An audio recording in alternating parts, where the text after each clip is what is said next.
You can have one servlet finish running by starting another servlet, and it can send messages to that new servlet. Now, here's one that does that.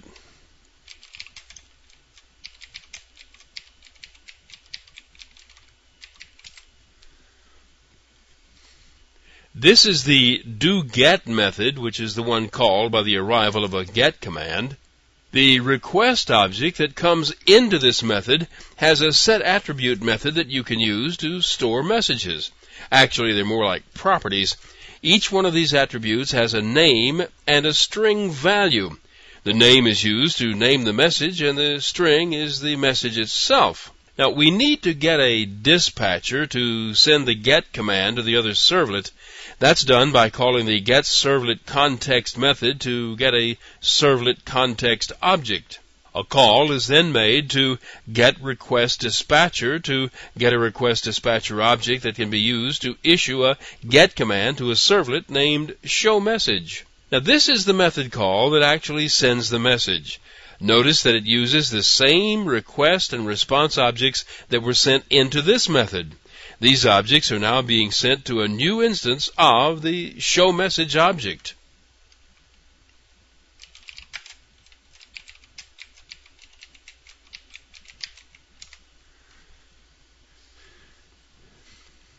This is the servlet that receives the message and displays what it receives. The other servlet stored its message strings into the request object, and then it used that same request object to start this servlet.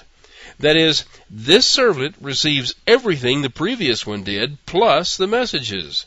The calls to getAttribute extracts the messages and stores them as local string objects. The rest of the page is the standard generation of HTML code for display. The out method of the original request object is used. The previous servlet could have actually started the page using this same out object and then let this one finish the job. That way, servlets can be made to work in a chain of 2 or 3 or more to create a web page. I'll have some more about grouping servlets in the next movie.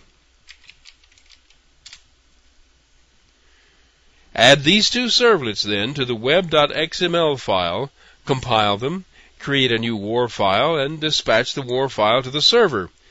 Then you can address the first servlet.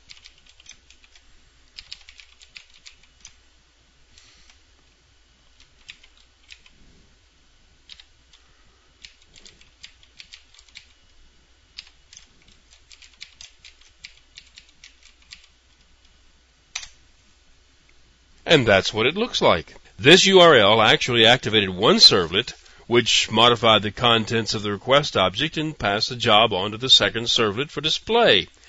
Now, the method call that starts the second servlet never returns. The first servlet just quits after issuing the command. Now, it's possible to have the first servlet take over again after the second one finishes, and I'll be showing you how that works in the next movie.